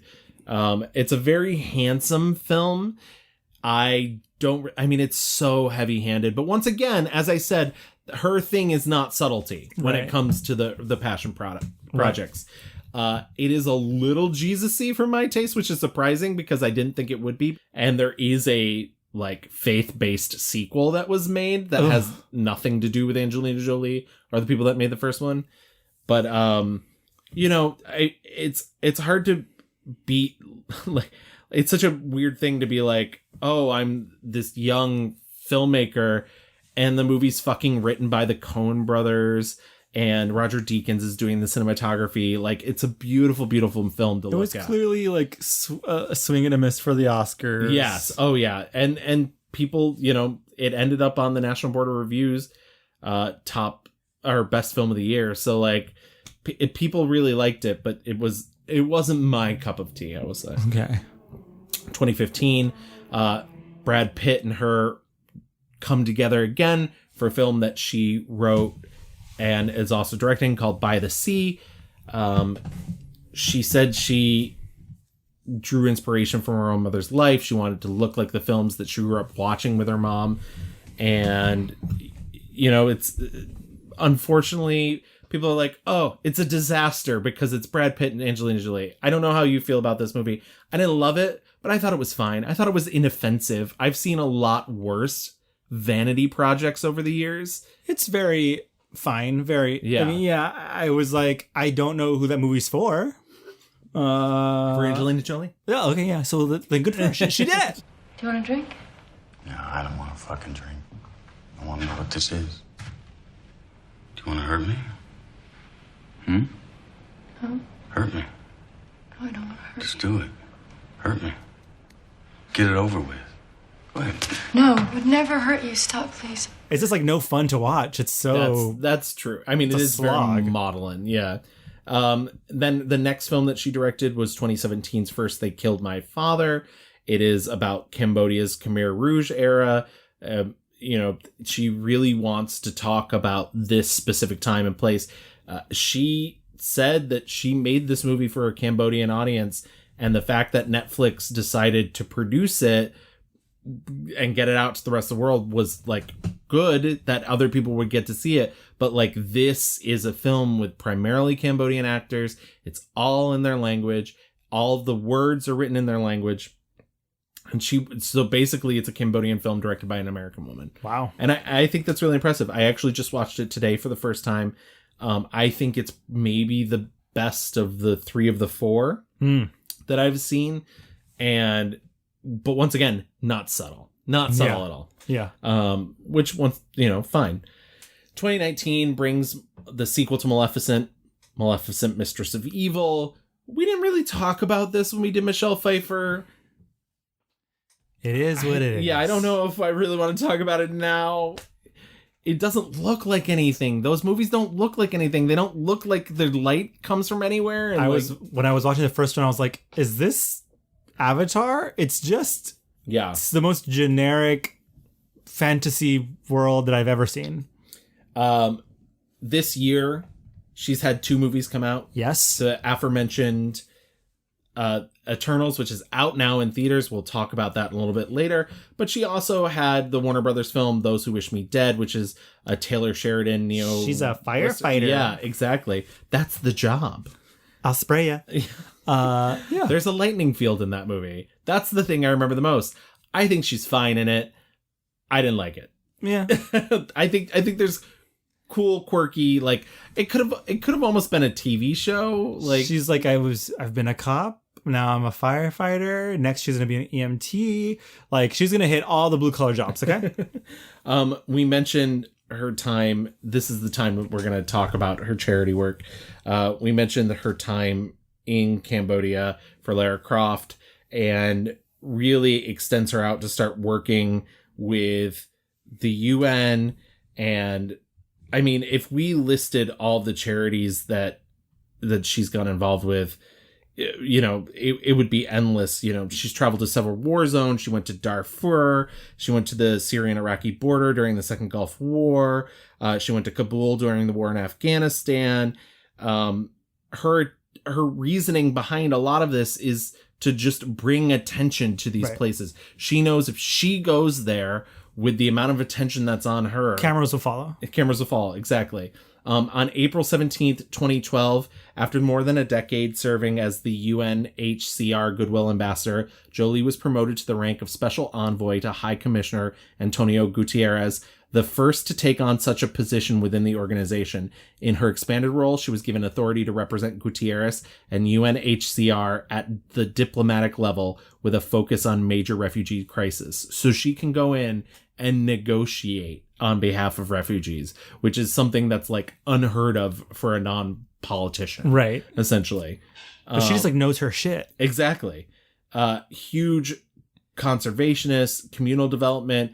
If you heard her talk like at any of these events, in the role as like a UN ambassador, like she is so eloquent, so passionate. She's not like bumbling along, like shuffling her notes around. She is just like, it is in her spirit. You know, it's almost like she was born to be this like kind of like Mother Earth character. If we went by the principle that those affected by a problem should be in charge of determining the solution, then the majority of the world's peace negotiators, foreign ministers, and diplomats would be women. We all know the reality. And that's the thing, is she's become such a mother, but like it's extended out to other things. In an effort to connect her Cambodian-born adopted son with his heritage, she ended up purchasing a house in his country of birth in 2003. It's a traditional home, but it sits on a part of the land that was basically overrun with poachers, who had threatened the endangered species. And she ends up turning the park's 60,000 hectares into a wildlife reserve that she named for her son, wow. The Maddox Jolie Project. And in 2006, expanded the scope of the project, renamed the Maddox Jolie Pitt Foundation, and created Asia's first Millennium Village in accordance with the UN Development Goals. By mid-2007, some 6,000 villagers and 72 employees, some of them former poachers, were employed as rangers and lived and worked at MJP in 10 villages previously isolated from one another. The compound includes schools, roads, and a soy milk factory, all funded by Jolie herself.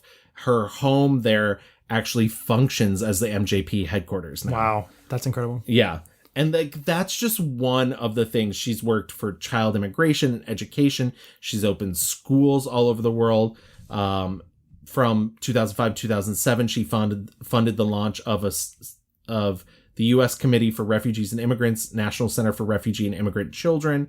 She's advocated for children's education and, women's rights, humans' rights. The list goes on. And not that she's doing this for the awards, but like some of the awards that she's received are things that other people, don't get. She's received the Jean Hirschfeld Humanitarian Award and she was made an honorary Dame Commander in the Order of St. Michael and St. George, which was given to her by the Queen in a private ceremony. Huh. So, she's undertaken over a dozen field missions globally to refugee camps, war zones, visited countries including Sierra Leone, Tanzania, Pakistan, Afghanistan, Syria, and Sudan.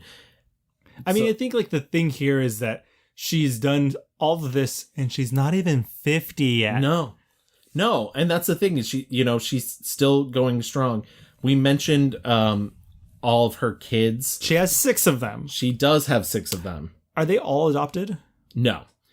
She has 6 children: Maddox, Pax, Zahara, Shiloh, Knox, and Vivian. 3 of them are adopted. 3 of them are biological. The last 2 are twins.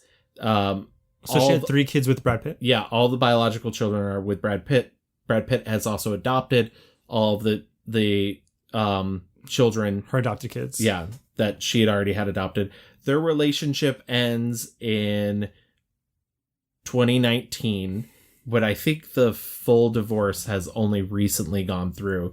I was actually just reading a interview she did with The Guardian, where the interviewer flat out asked her about the allegations that she'd made against Brad Pitt about domestic abuse, and she said she wasn't allowed to speak on that because of legal obligations. And so he asked her if she was talking about the divorce and the allegations, if she could nod, and she nodded yes.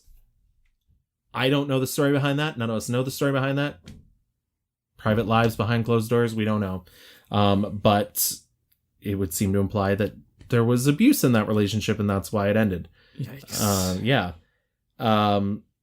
Yeah, and that really brings us to today. I know we're not necessarily here to talk about all the charities that she does, but I think it's such a fascinating part of who she is and what she does. And I think she sort of turned around that image that people had of her. Yeah. This sort of bad girl, like, ooh, the blood, ooh, is she having incestuous relationship with her brother?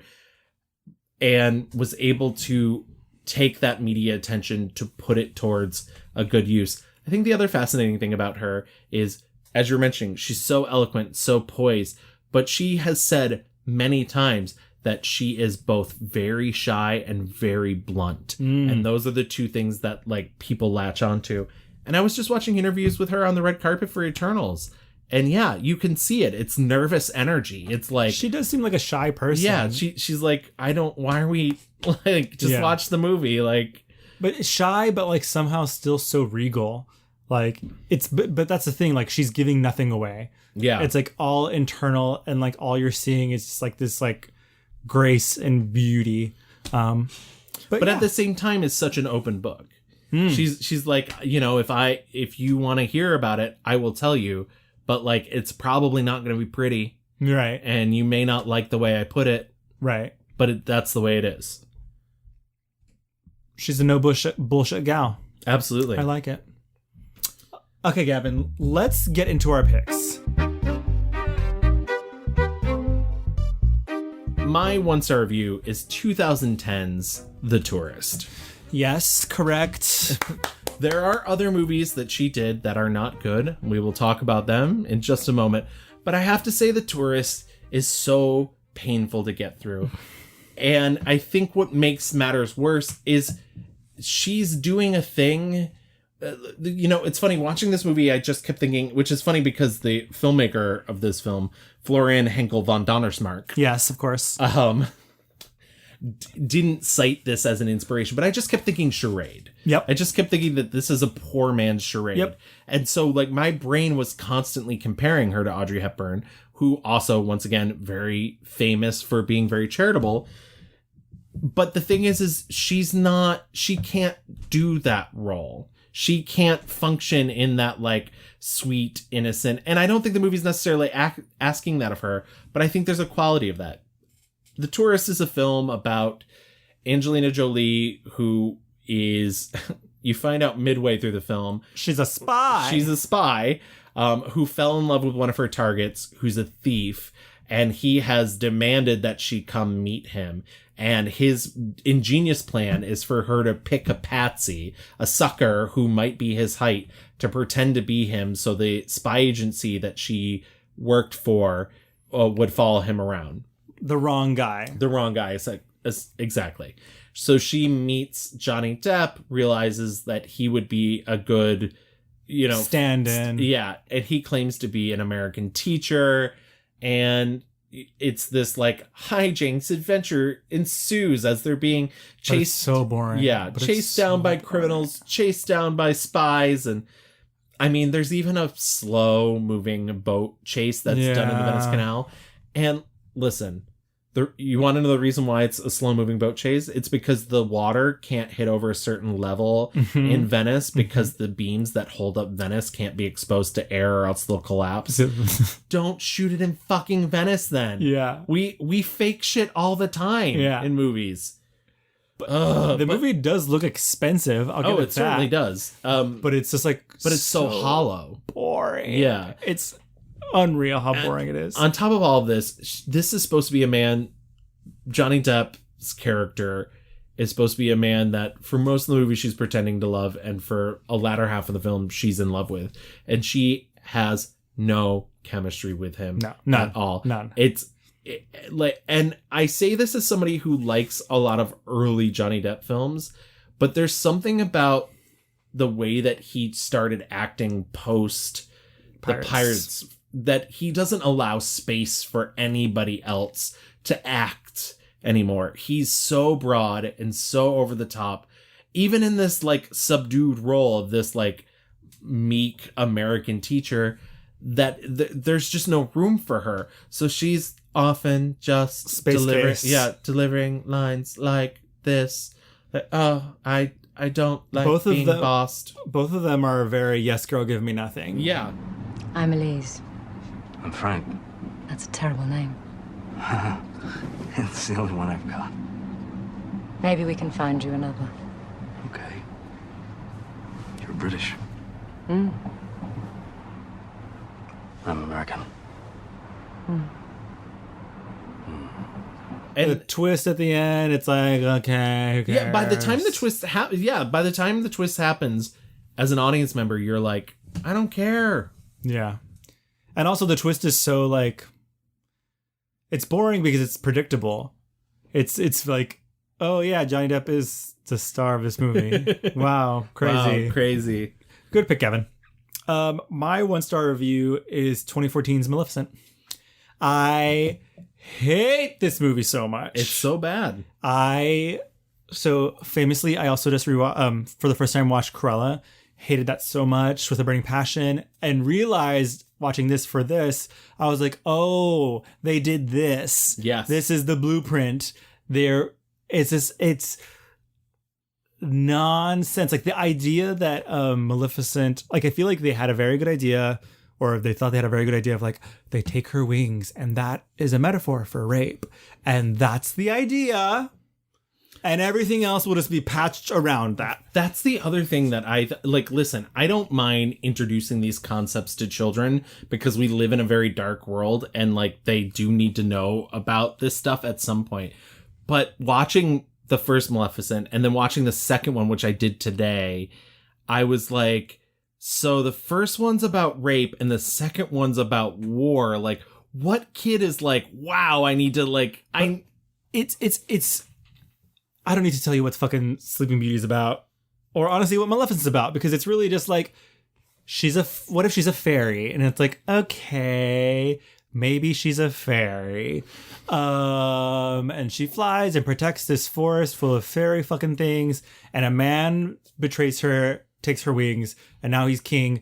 There is no motivation behind this, but behind anything really, because they have to tell us then that like she gets so mad for something, for being raped, that she's going to put a curse on the child via pricking the finger. It's so convoluted.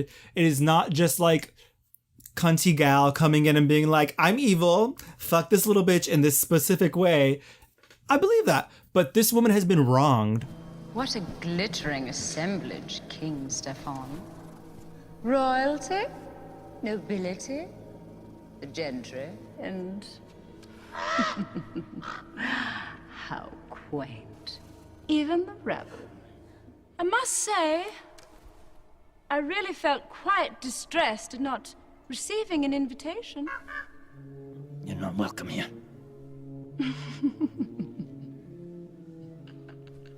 Oh dear. What an awkward situation.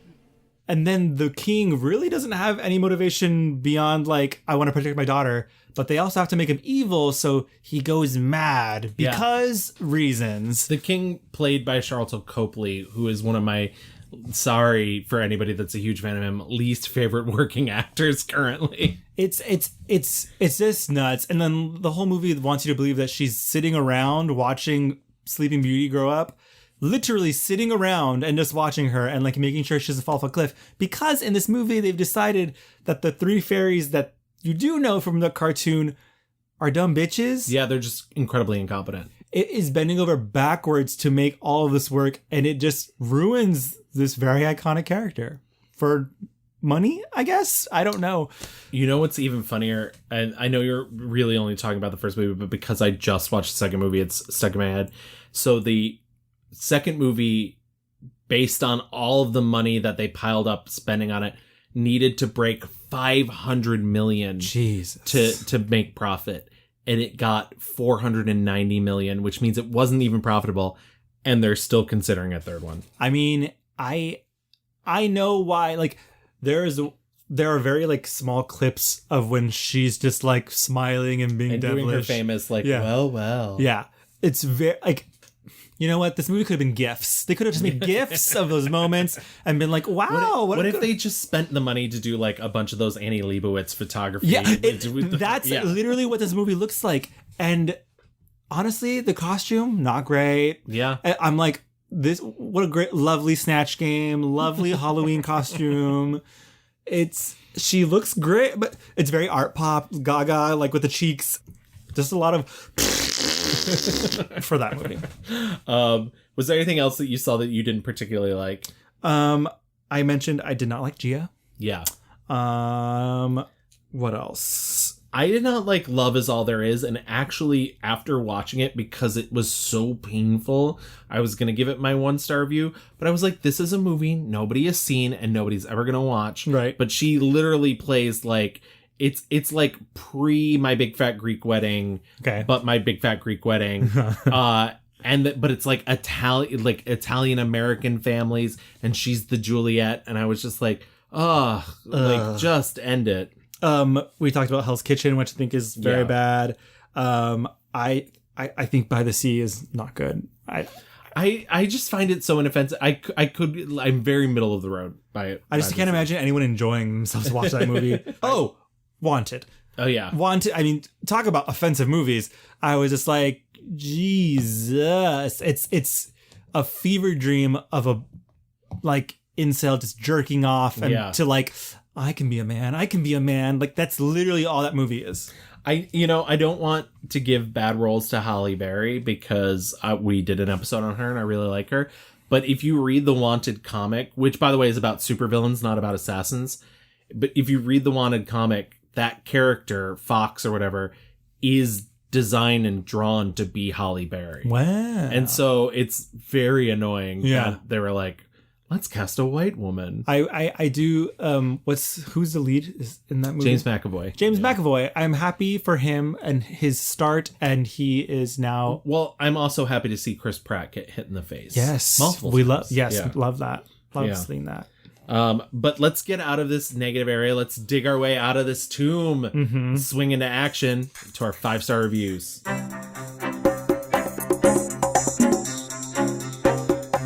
I feel kind of foolish saying this because I think this is maybe the consensus for most people, but Girl Interrupted. 1999's Girl Interrupted, it's the film, it's the role that like really cements her as a star.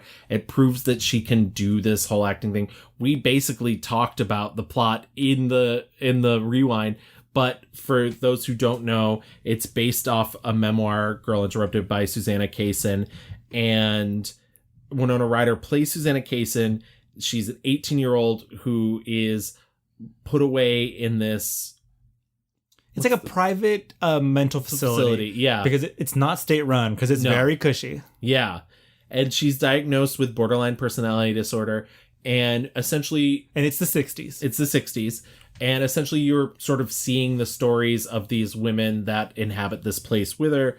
You have Clea Duvall, the late great Brittany Murphy, who's amazing in this movie. Yes. Elizabeth Moss, Angela Bettis, and just the women that inhabit this, not to quote Rose McGowan because of the person that she's become, but as Rose McGowan said at the time when she auditioned for the movie, it's the only movie that women can audition for right now where they don't have to show their tits. Yeah. Yeah. And that's what it really feels like. At this facility, each of them is in there for their own reasons. Angelina Jolie, who's a diagnosed sociopath, which means she doesn't care about anybody. She just cares about the thrill that she's sort of going to get out of life or whatever's going to come next. Chaos.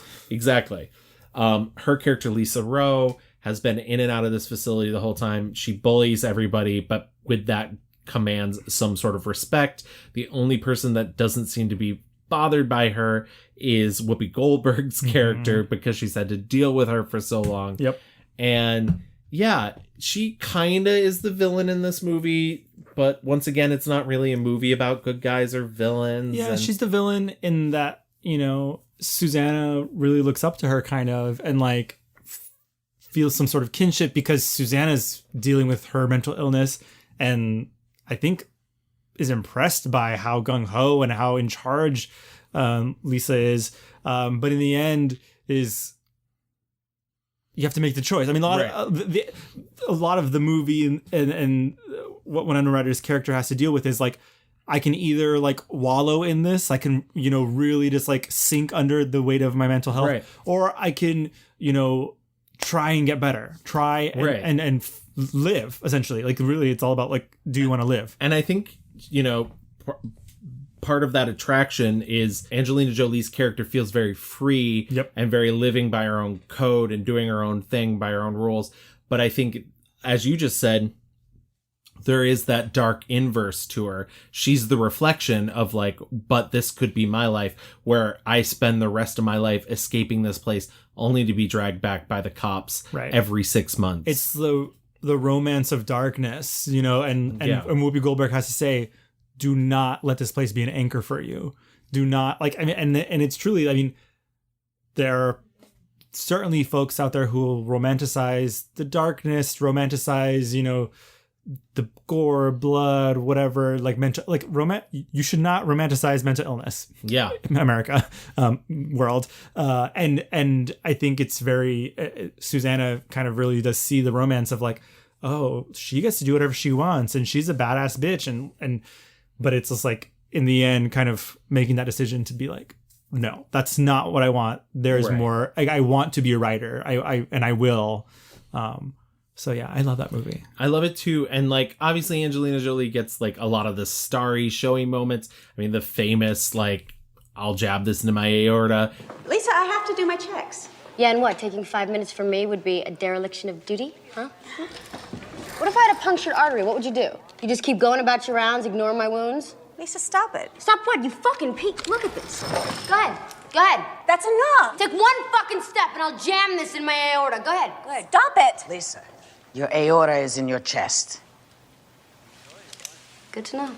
Which is funny and whatnot, but I like that everything she does has a darker twinge, you know, and it's funny because what she's doing in that scene really is distracting the nurse so from, she can have sex. Yeah, so Susanna can have sex with Jared Leto. I know. With a mustache. Yeah. But like her ulterior motive, because she's just this agent of chaos, is just like, because that would be that's something she's not allowed to do. Right. Like, it's more about like the bucking the rule than it is about actually helping Susanna. They paint her with so many beautiful colors and she really just like nails every fucking scene. And it's not a performance that feels like it's talking down or, you know, it's a very good, well-rounded performance. And you don't get, I don't think she has had many more roles that require her to do. I have this theory. We'll talk about it in the fast forward, but I have a theory as to why that is. Okay. It's a very simple theory, but okay. What is your 5-star review? So knowing that Girl Interrupted is that girl, I really, my pick is 2005's Mr. and Mrs. Smith.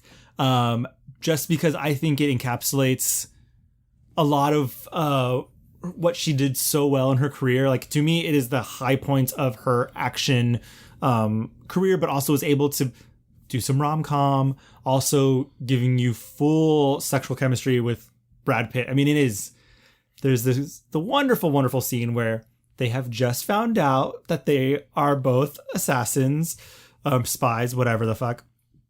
And they get home and she's like gonna carve this turkey or whatever. And he's just like looking at this fucking knife and like, let me, babe. And like, and the music starts playing and they're just like scoping each other out.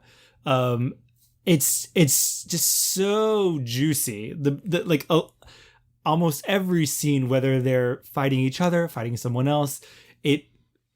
What I love about this is the metaphor is that, you know, the joke is like, you never know who you're actually marrying. Right. And the lies we tell our partners. And the funny thing is that they are more alike than they know. Like, they are both badass spies. They just don't know it. And the movie is framed or bookended by this like therapy session. Yeah. How at the beginning, you know, they're not having sex. They're not talking to each other because they're lying to each other. They're lying about who they truly are. And at the end, they, you know, now know who each other is. And they're just like so giddy, like little children just being like, ask me about how much sex we're having now. And that's the ending of the movie. Right. Before that, it's kind of sloppy doppy, but I think she is very good. I think her and Brad Pitt are having so much fun. So how's work? Actually, we had a little trouble with a commission. Is that right? Yeah. Double booking with another firm. Huh. Green beans? No, thank you. You'll have some. the best part of this movie is them just like tearing the fucking house down. Yeah. Like them going after each other and then fucking in all of it. And like the neighbors come over and they're like, what? It's all fine in here. I think this movie is just like really, really fun. And it uses a lot of her powers that she does have and deploys them really, really well. It's a good pick. It's still genuinely not my favorite, but I think she's very good in it. I think he's very good in it. Yeah. Was there anything else that you saw that you particularly liked? I will always go to bat for Hackers, but that's like a childhood thing. And I think she's very good in Changeling. Yeah, no, she is good in Changeling. It's just not fun to watch. I feel very similarly about Changeling that you feel for By the Sea. We got to talk Salt. Yeah, Salt, and I do think she's good in Salt. And I think if Salt had been more of a hit, we probably would have gotten a sequel at some point. Yeah, and the end of that movie is like begging for Assault 2, Electric Boogaloo. Like it's that's a thriller, honey. Come back to me, tourist. If she plans on doing another Kung Fu Panda sequel, I'd be fine with that. You would not be mad. I would not be mad. Your Kung Fu Pandas. I think I liked watching A Mighty Heart. Controversy aside. Yeah. No, she's good in it, and that scream when she finds out, like, and that scene is gratuitous, I will say, but real. Yeah. Oh yeah. I really enjoyed that. I think I liked more than you did. I would say The Bone Collector. Oh, The Bone Collector's fine. And Taking Lives. Oh, really? I think they're both on the same level. Taking of Lives would be in my 1-star category. Okay, the reviews are mixed. They're very mixed. But let everybody know that we both loved Alexander. So it's really bisexual icon Alexander. She's very good in her like very brief role in Sky Captain and the World of Tomorrow. Okay. Yeah. Okay. I'm gonna say that. But before we get into our fast forward, why don't we do our mixed review? So my 1-star review was 2010's The Tourist. My 1-star review was 2014's Maleficent. And my 5-star review was 1999's Girl Interrupted. And my 5-star review is 2005's Mr. and Mrs. Smith. All right. Let's knock this house down. Oh my God. Brad Pitt just wearing his little boxers. Yeah. I'm just like thighs. Oh.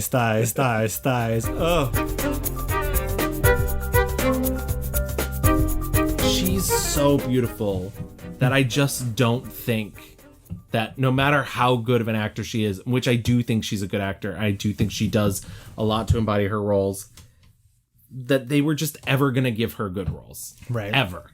And I think she's had to fight for the good ones that she's had, and she's had to do a lot of work for the ones that like are maybe not so great to make them good. I also just think like there is a thing where Hollywood just like loves seeing hot girls just like crumpled and destroyed. Yeah. And that's why I didn't mention this, but I just didn't like Gia. It just felt like so... I get that. It's like already it's a very heartbreaking story. This is a real woman who, died.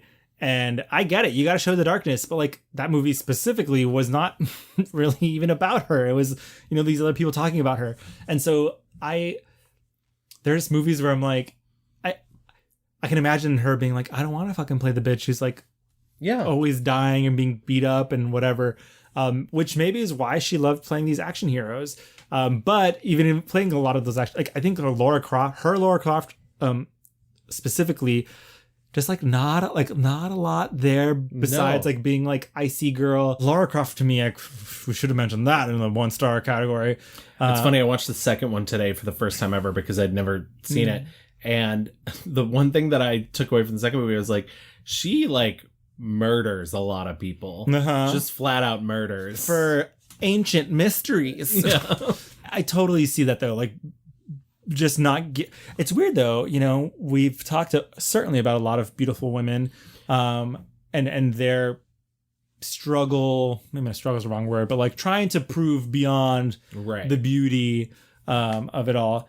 But with her, like none of the people that we've talked about have reached the like heights of her celebrity. And that's one thing I guess we haven't talked about because she is a star but she's also just like a celebrity selling newspapers, selling magazines. Well, I mean, even the things that, like, you know, her twins, they sold the baby photos for $14 million. Now, all of that was for charity. Yeah. All of that went to their foundation. But, like, who else can do that? Right. You know? Right. I mean, and that, she's had to for a long time navigate both of the worlds. And even, you know, now doing Eternals, which I saw, you have not seen. I've not seen. Yeah. I think she's very good in it. I liked Eternals quite a bit. I think more than most people. I've enjoyed the press tour that she's been going on with Salma Hayek. Yes, girl. By the way, put them in a movie together. Yes, her and Selma. I was like, yes, this is what I want. I will say, seeing Angelina fighting in not like spyware was very refreshing and nice to see. Like, she is a gladiator, and that is correct. And Selma Hayek is their leader. I'm like, correct.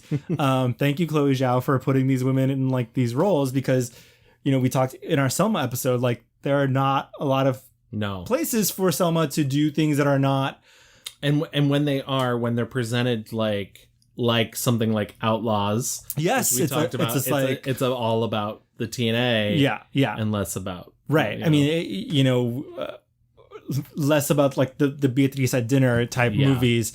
And so even though this was a superhero movie, it's there. I thought there was a lot of emotion. Even Angelina's character, who is this kind of like ethereal goddess warrior queen, she has mental health things going on, and so there's layers there. I'm so happy to like learn that she's not yet 50, so because it means we have so much more of Angelina. So much more. I mean, it's genuinely nuts, and it's not. Neither of us are saying that we think she looks old, but I will say, in terms of acting, there's a regalness to her that I think also feels like age. Feels like she's aged into, and yes, but also she's just been famous for so much of both of our lives. Yeah. That it feels like she's been famous forever. Well, it feels like she's just way more assured in who she is. Like, when you think about all of her like kind of gothy days, like, that's a young woman who's like figuring her shit out, like figuring out fame, figuring out all that stuff, dealing with her family, dealing with, wanting a family. And now you see her daughter wearing her like Oscar dress on the red carpet. And that's just like, that's a fucking move where it's like, I'm a mother, and these are my kids, and like her kids are like also becoming young adults as well. Everything that she does, from like the announcement about her double mastectomy to like the red carpets to interviews she does, it feels like she's so in control now. Yeah. It feels less wild. It feels less, I don't know. She has matured into such a the role that I think Hollywood thrust upon her. Yeah. And she said, okay, fine. And really has owned it. Earlier when I was talking about like, there is like the top of the mountain for like old Hollywood, modern. Like, I feel like it's her. It really is just her. I would love, over the next couple of years, if she doesn't want to act, that's fine. Yeah. I would love if she does like a movie every 2-3 years, just to like pay for her charities and her foundations, because I mean, some of them are clearly a big cash drain. And so like it's funny because it's not one of those things where she seems to be gathering wealth just to have it. Like, she's not Smog the Dragon. Right. She's actually paying for things that matter and things that are important to her. But also, I would love to see her continue to direct, because I do think she has a good eye for it. I think her films look beautiful, and I know a lot of that has to do with the talent she's working with, but she's good at picking that talent as well too. And so, like I said, First They Killed My Father, half of that cast was children, and they were so good. And admittedly, like, I don't speak Cambodian, so maybe they're not. Maybe they were terrible. But like, it's cool to see her be able to work so well with people and have such a grasp on being in that role.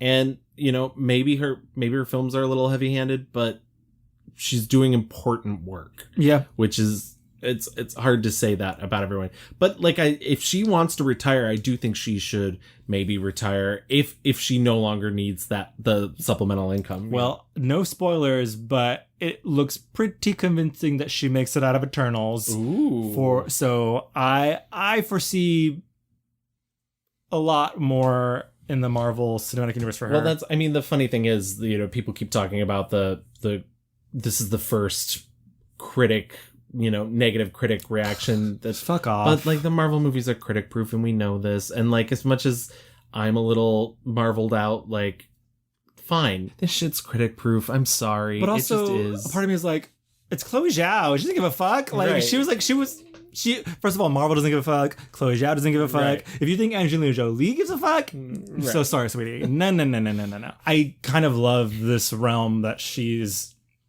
in though right now. I think she will be doing some Marvel movies for a while that will help fund her own shit for a while, and good on her. Absolutely. So I think she's had a brilliant career so far, and it's only going to keep happening and keep continuing, and she's only going to keep it. I think she's also just going to keep expanding her charitable reach. She's going to keep a finger in every pie that she can in terms of helping people and exposing other, we get as human beings, we get very ethnocentric. We get this is what's happening to me right now in this place. And I think her goal has always been, there's horrible stuff happening in other places, and there's more compassion in your heart than perhaps right? And if you could just focus on that, then maybe the world would be a bit better, right? And I know that sounds all very Pollyanna, whatever. I don't give a shit. She's doing a good job.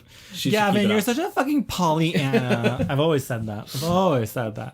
But I think that brings us to the conclusion of Angelina Jolie. I'm glad we were able to do that without getting too into the deep dark, too into the gossip. Yeah. And we all know it. You've heard it before. We don't. But if you do want to write into us for any reason at all, you can find us on Twitter at The Mixed Reviews. We're also on Facebook. Just type in The Mixed Reviews. You can email us at reviewsmixed@gmail.com. We're also on Instagram. Just type in _mixed_reviews. And if you want to listen to our back catalog of episodes as you've been listening to this episode, you can find us on a plethora of podcast apps. We're on Apple, Spotify, Stitcher, Google, Audible. And if you do listen to us on Audible or Apple Podcasts, stop by, leave us a 5-star rating and review, and we will read it on the show like we did at the beginning of this episode. Kevin, I forgot. What was that? A podcast place put our faces on a thing. Podchaser. Podchaser. They labeled us as one of the 60 podcasts you should get to know in November. So, hello, it's November. Get to know us, friends. It's funny, they put us right underneath Nicole Byers' Why Won't You Date Me? And I was like... I could not believe... We've gone through some, visual changes in our 100 plus episodes, but our current graphics were right up there, and I was like, oh, I felt so proud. Yeah, you should. It's great. Well, for us. No, I know, but still, that's your design, so it's so cool to see that there. Yeah, it was very cool. So thank you to the Podchaser people for picking us out. Absolutely. And I hope you guys listen on all your favorite places, and share with your friends. Absolutely. The leaves are falling outside. Yes. Go out, but wear a mask. Still be safe if you need to be. Get your booster if you need it. Wear your Mixed Reviews tote that you can buy on Redbubble. Absolutely. And we will see you in 2 weeks with another subject. Bye. Bye-bye. Listen to the music in the traffic in the city. Linger on the sidewalks where the neon lights are pretty. How can you lose? The lights are much brighter there. You can forget all your troubles, forget all your cares, and go downtown. Things will be great when you're downtown. McWillie is gonna wake up. Susanna, give me the guitar. You're gonna get me fired. Lisa. Absolutely. So why don't we sket? Why don't we sket? Let's sket. Calm down, Kim Cattrall. I will not.